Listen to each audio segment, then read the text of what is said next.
Hi there, everyone. My name is Vic Veer. I'm an ENT surgeon working for the NHS in central London, and I invented this, the Side Sleeping Pro.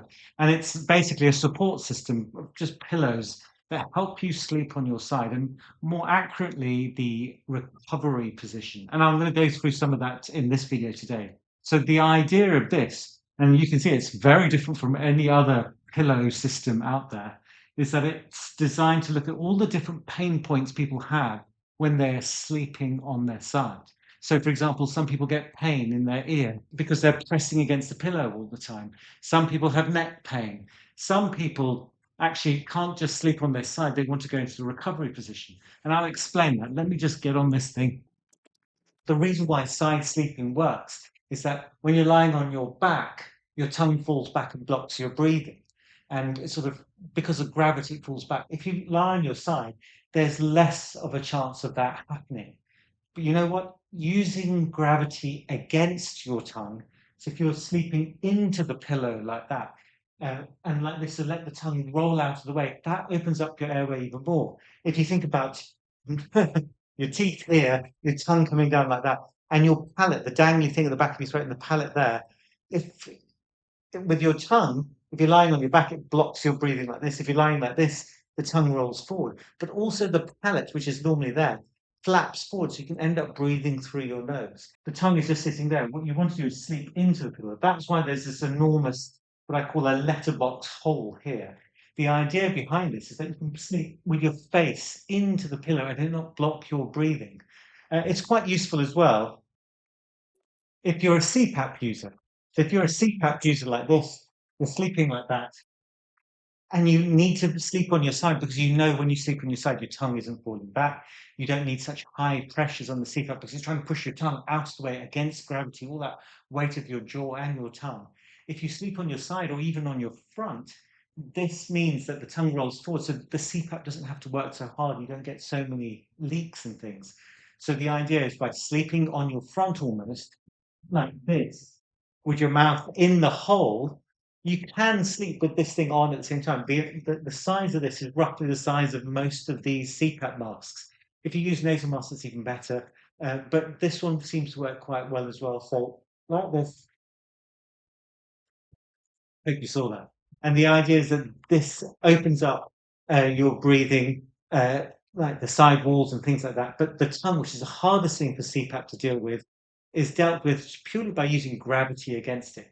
Now, some people in testing, when I use this, and some people still email me about this, to keep you on your side, they sort of tether this. So there's a hole through and through, and you can hold it like that. And so it sort of holds you in that position slightly. So it means that there's a bit of a resistance for you lying on your back again, because this doesn't prevent you from lying on your back. It just makes it more comfortable for you to sleep on your side or on your front. It's not perfect, this is the most comfortable way I could think of to get people to sleep on their front or on their side. Because if you can imagine, since the invention of the normal mattress that we all know, just a flat mattress with no real contours in it, we've all started sleeping on our back because that's what some mattress manufacturers want us to do. But actually, if you look at apes, gorillas, and all the other primates, and early humans, they all sort of sleep in that sort of position, in a recovery type position. A recovery position, I should have mentioned, is what you put someone into when you find them unconscious on the road somewhere. It's a way to keep their airway open. And I found in testing, when I watch people sleep inside their throat, that their airway is much more open when they're sleeping like that. You're slightly extended your neck. Your mouth typically is open in a recovery position, but the idea of this is to close your mouth at the same time. So you're sleeping with your facing like that. And this part here keeps your mouth closed. You don't need to use mouth tape anymore. If the problem with mouth tape is that you may vomit or something like that. If you were to vomit here, you're not struggling to try and find the edge of the tape to take it off. I don't mind mouth tape like this because at least it's safe. But right across like a sort of hostage situation, it worries me slightly. I do understand that there are people out there who need to use mouth tape because they find it very hard with a nasal mask and the airflow isn't going down their throat into their lungs, it's coming out of their mouth again. And that's probably because they've got a big tongue base. If you were to sleep on your front, the tongue rolls out the way, and therefore the path of least resistance doesn't mean to come round here and out of your mouth. It actually goes down into your lungs. Plus, you're closing your mouth by having the chin just here. So it keeps your mouth closed.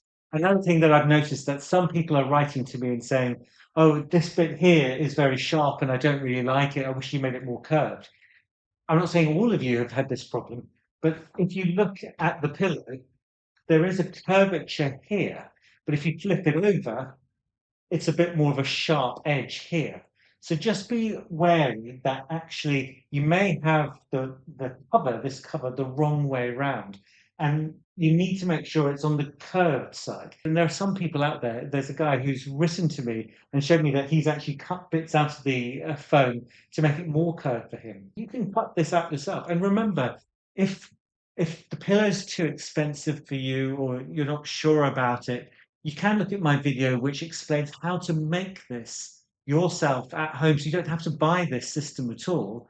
You can just make it yourself at home with some memory foam and a hobby knife, or even just a normal bread knife at home is what I've used in the past when I was designing these things. There are other things to think about as well. So when you first start off using these things, it's worth just forgetting about the letterbox altogether and just crushing it closed, because it's quite hard to learn to sleep in a new way. So I push this up very high like this, so you can sleep on your side and just use it as a side sleeper. And then when you're used to side sleeping and you've got used to it maybe 2 or 3 weeks, you can slowly open up that space and slowly rotate your face into that hole. Maybe just at the start, like that little hole here. And later on, you might find you go, oh, gee, I can do the whole thing. And just put your head right into that hole. I've made the hole quite big so you don't feel claustrophobic. You can put your head here and feel like there's all this space over here, because some people in early testing found that a small hole like this, it felt a bit too claustrophobic, sort of rebreathing your own carbon dioxide, which is not obviously what you want. If this feels a bit too high, remember, you don't want any pressure on the front of your neck. I don't mind it on your chin, gently closing your mouth. There shouldn't be any pressure. You shouldn't feel anything here, really. But if you do, you can put your elbow in, or should I say your shoulder into it. So you do that. Most of the pressure of the head should be just across here, sometimes even over your eye and over your nose like this.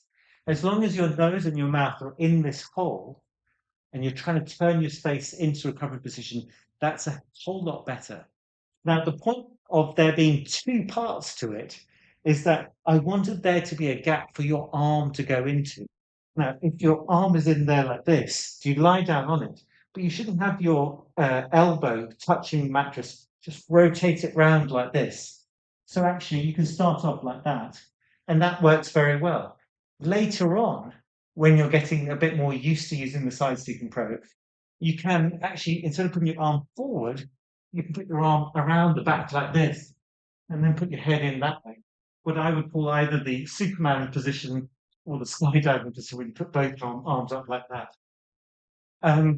Hopefully that makes sense. The idea of this and the gap between the two is to put your arm in there, so there's no pressure on your shoulder. Your arm doesn't go numb. You don't get pins and needles in your hand. That's the point of this thing. There is another thing to think about, actually. When you're pushing this closed, and this feels like there's absolutely no gap between it, make sure that the pressure on your arm is at the upper point. So this part of your arm, make sure there's no pressure in the armpit area where all the nerves and the blood supply are. So just make sure that you're not pressing on this part. The side of your shoulder, this lateral part of your shoulder, is touching that. Don't have it so you're hanging up like this. Have it the other way like that. Because some people can still get pins and needles if that's the case.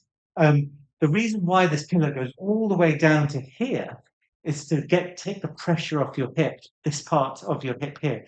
If you sleep on your side for long enough, and I did the same when I was in testing, wearing the woolly nose backpack, I tended to get lots of hip pain when I slept on one side. And after a few days, I just found it intolerable. I couldn't walk around very well because of the pain in my hip. So what I really recommend you do is find something like this. You could use any wedge, really, and make sure you take the pressure off your hip so it doesn't press against the mattress. Now, I have had some comments from people saying that, actually, I've got a little bit of back pain. when I'm using the body pillow here. And I think I've worked out why. The reason why it happens, should I say, is because when you're sleeping like this on the side like that, you could be twisted like that, so that your body's going like this, so it bends your spine at the lower part here, or maybe slightly higher.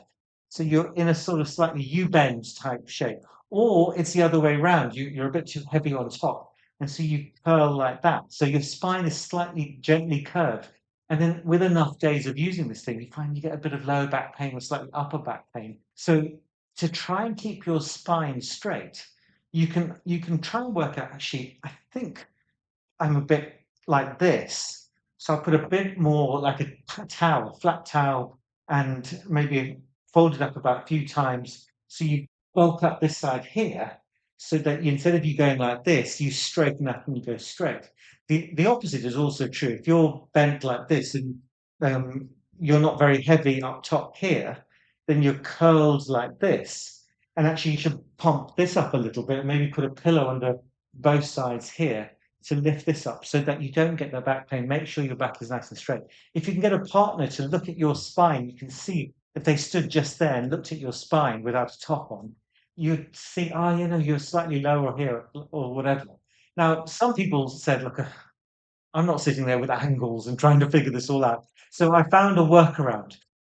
Rather than having yourself straight across like this, straight down the pillow, which is what it's really designed for, what you do is you bend your knees up like this and hang them over the edge of the pillow. You're sort of This is quite good in the sense because it forces you to sleep only on one side rather than rolling over and going to the other side, right and left. Because once you're across like this a little bit more, there's a bit of a bulk up here that stops you from rolling onto your back.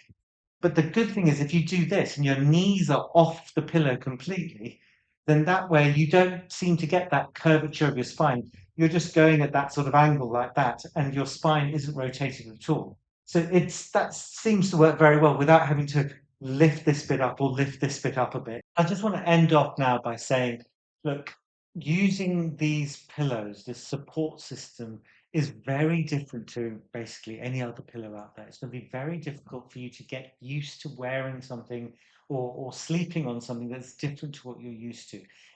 It seems to take about 2 to 3 weeks, roughly what you'd expect from learning to sleep in a new position. Changing your sleep habit is very difficult. And it is useful actually to see that it's improving your sleep. So there's an app called SnoreLab, which a friend of mine who lives around the corner from me called Jules invented and he coded.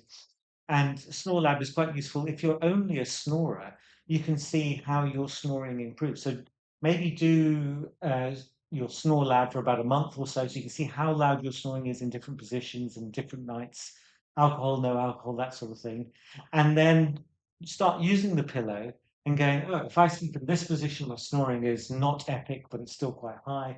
If I sleep like this, then it seems to get better. And then focus in on trying to sleep in certain positions because you know that that's going to help improve your level of snoring. There are also, if you look at CPAPReviews, Uncle Nico in Melbourne, Australia, I think he's brought out a little a monitor that goes on your finger and checks. So if you've got obstructive sleep apnea or some sort of breathing problem, lower oxygen levels at night, you can wear one of these devices and you can see, actually lying on my back, I've decided to just sleep on my back and see how good or bad my sleeping is and how bad my oxygen levels are at night.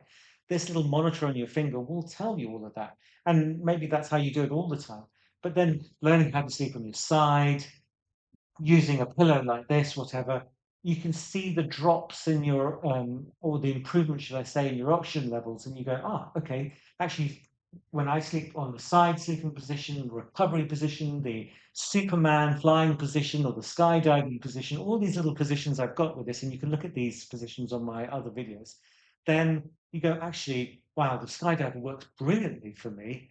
I'm just going to have to figure this out because that night of sleep was amazing. I didn't need so much pressure on my CPAP or whatever. You can think having that sort of information, and I think Uncle Nico agrees with this. Having that information, understanding exactly what's going on in your sleep, really helps you understand a little bit about yourself. I mean, I don't think you should go mad and look at every night and go, "Oh my God, it was 5% worse this night compared to yesterday. You're going to get variation night to night, every night. Everyone. So there are people with great sleep who wake up some days and go, oh, God, terrible night's sleep. That's normal. But what we're really looking for is a trend that's bringing your oxygen levels back to a normal position, or your sleep feels better.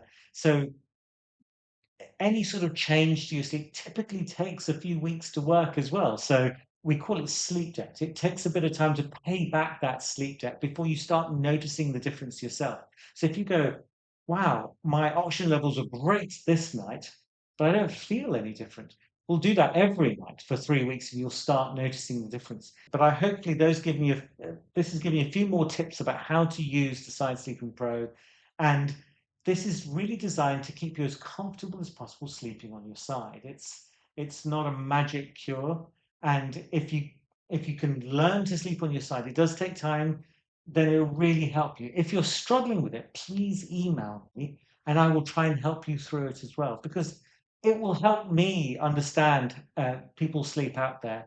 And you might be helping a bunch of other people, because I'll make another video like this and go, by the way, put your knees out like this. It seems to help people with slightly lower back pain. Or you could put a few towels underneath this and lift this up, or even a pillow here just to keep your back straight, or close the letterbox. All these little things I've worked out with the people who've been emailing me, really engaging in it.